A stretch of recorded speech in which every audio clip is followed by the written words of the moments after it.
fucking lard arse when he comes back. You know what I mean? know. So, he was this season's Sissoko, wasn't he? So hopefully he can bounce back. Yeah, definitely. Yeah. So I think we had a question about. Sorry, I'm just looking. I had a question. in Dembele. Yeah. Angelo Source at Angspur. He said good luck for us, and he also said one point of discussion: what position would you play Dembele in? And I think that's a really good question actually, because he's such a talent, isn't he? He's got loads of ability. I think ideally he should be played in that kind of midfield too, and like the Dembele position, if you like. But I wouldn't mind seeing him in as a number 10, because I just think he's got a goal in him. He's got, amazing passing. So, yeah.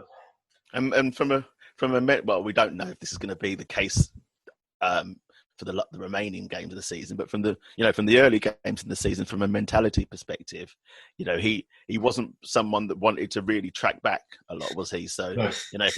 If you played him in the 10 role, especially with Delhi out this week, in the first game, play him in the 10 role, there should be maybe less onus on him to actually have to do that work and to track back and to be exposed for that lack of work rate that people were, so keen to look for.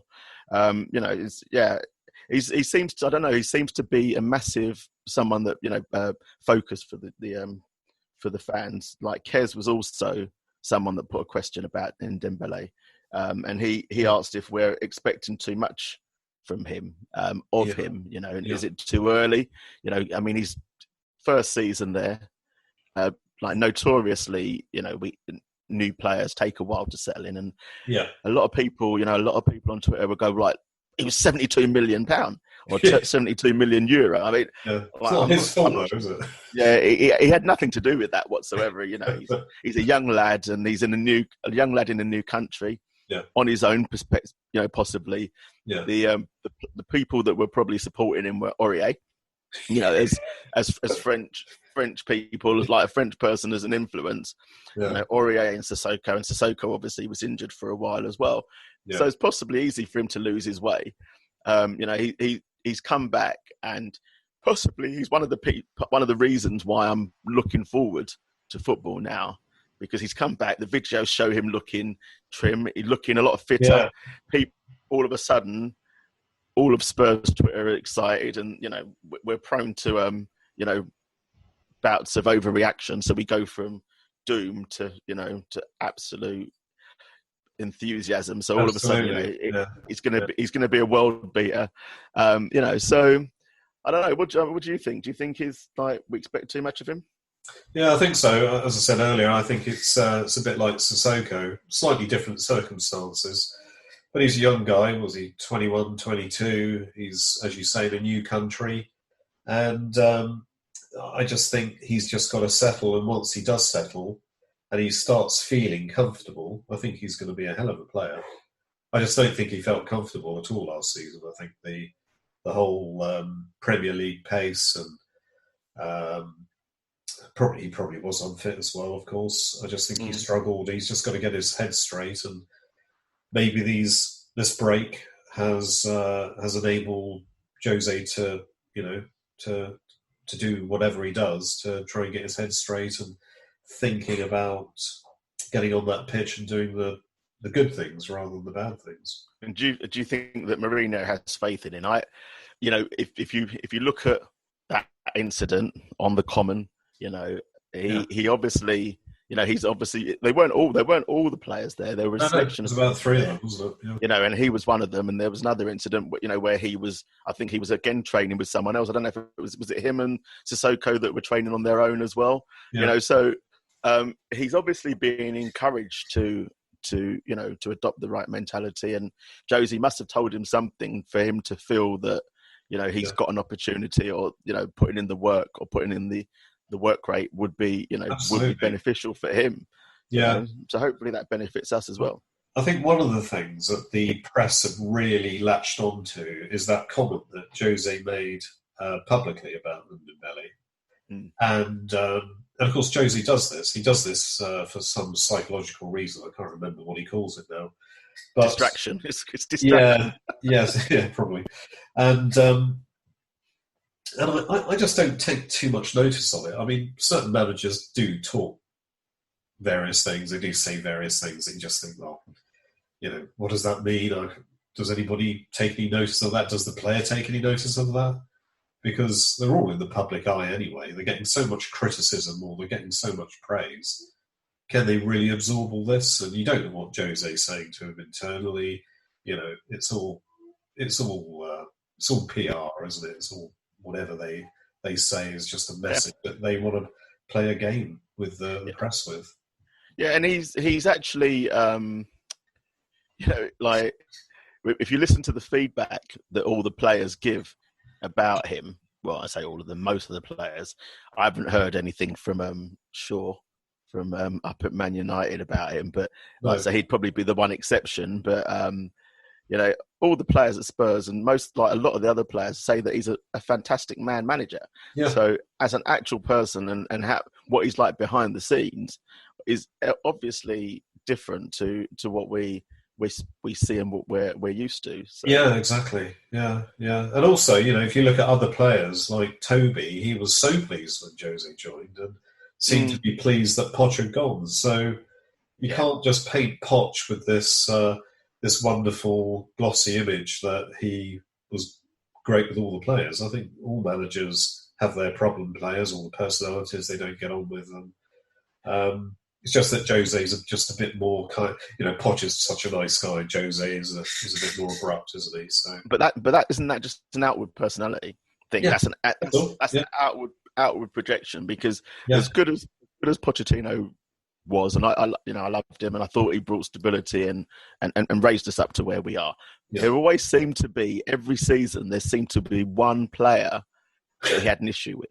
Yeah, I don't know if that was just part of his psyche or what it was, but he always seemed to have identified one player, and that was the player, that for some reason he'd fell out with that season or whatever, and Well, they all do that, don't they? It's like Harry. I think he had that with Bentley, didn't he? He just lost his shit with Bentley. But was that not after Bentley threw water over him? Yeah, that might have been the reason. I think before that, Bentley was in favour. I remember actually talking. I remember Bentley. There was a guy that used to sit next to me in the Paxton, and every time Bentley went near the ball, this guy absolutely lost his shit. Like it didn't matter what he did, whether he passed it well or anything. That the mere fact that he was an ex-Gooner was enough for this guy just to absolutely lose his shit every time. It was an absolute joy to behold. It was amazing. I never saw anything like it. It's really, really, really weird. But it's incredible, isn't it? It's incredible what you can hear in those stadiums. Yeah. You're right there. Anyway, so moving on. Yeah, we obviously, they've got games coming up now, and they're going to be played behind closed doors. I think you had a question about the fact that we'll be playing games behind closed doors. Yeah, well, it was really more about when will we be back. So, in my mind, I just feel that because of the circumstances and the way things are going, I just don't feel fans will be back at football grounds for quite a while. And that could mean next January. So if that's the case, is that going to be, as we've already discussed, is that going to be something that's going to ruin the lower leagues of football, especially League One and League Two? Probably that would affect the Championship as well, because some of those clubs don't have anywhere near the revenues of the Premier League, of course, and some clubs in the Championship do have much more than others. I think, is it Ipswich, their wage bill is something like 210% or something, so they're always propping it up, and you just feel without any gate receipts, you just think, how on earth is that just going to be sustainable? Yeah. So the whole picture ahead looks bleak for playing behind closed doors. And I just wonder, will we get used to it, or will we start to really hate it? It's a really tough one, actually. I just can't quite imagine what it's going to be like, because I've been watching. I've only watched a couple of German games, a couple of Dortmund games, and even though they were playing really good football against some fairly substandard sides, I just couldn't get excited about it, and I don't think I saw either of those games in full. I just kind of went off and did something else, and I think you said was similar, didn't you? Yeah. So, but I mean, would you put that down to the fact that was a team that actually you're really just watching football for the sake of watching football? It's not a team that you're necessarily passionate about. That was part of the reason. Yeah. Because I'm pretty much the same, and it was interesting. Although I can't understand what was being said, but there's a lot of noise from the players, and that was quite good to hear. But it just felt without that background crowd noise, and like it just felt that it was like a training game. It didn't feel like there was any tempo to the game.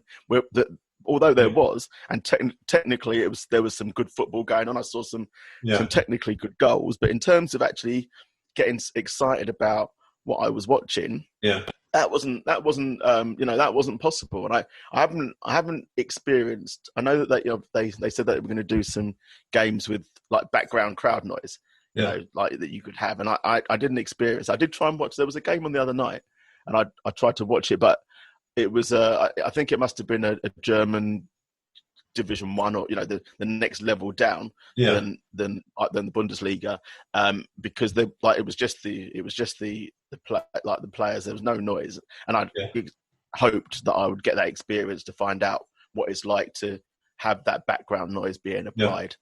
So I mean, we're going to touch on that point about how it might change the game in a minute, but like there's been a lot of talk about clubs putting in cardboard cutouts of fans. Yeah. Do you think that's a good idea? Is that something that I thought the South Korean sex dolls were very interesting, actually, but that's another story altogether. Why they did that, I don't know. Did you sponsor one of those then? Because I was going to ask you if you were going to pay to have your picture in the stand, but did you pay for a Korean sex doll? Was that part of what you're saying? Apparently, she arrives on I meet her next week. Apparently, so is that after a 14-day quarantine? Yeah, that's right. but I just think this whole kind of trying to force a solution of trying to create a crowd or create a noise is just it's just symbolic of the fact that the whole situation is ridiculous anyway, that we're trying to play it behind closed doors. I mean, but Spurs, I think they said either today or it might have been yesterday that they're doing this thing called Spurs Insider now, or Spurs Inside, which means that you can actually apply to be on the big screens while the game is on. Okay. It will actually show you, apparently on Zoom, in your living room on your sofa. In the stadium. Okay. So, didn't they do that? Didn't they do that for the Norwich friendly? Oh, did they? Yeah, they did.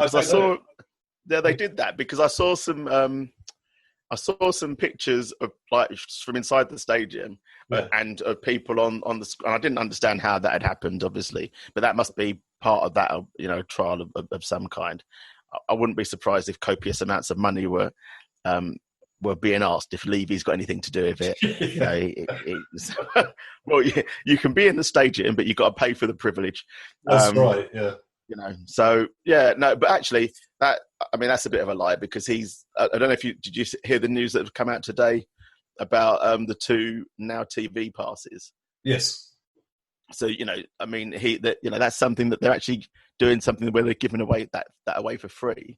Yeah, it's just like, what the fuck? How has that happened? I don't even think Levy can't be aware that that's going on. I think he'll shut that down. yeah. He'll read that, won't he? Hey, what do you think about this, Daniel? What the hell is going on? But take that. But of course, they've worked out, haven't they, that most people have Sky, probably, or and you have Sky. Yeah. So the fact that you've already got Sky, you won't need now TV. So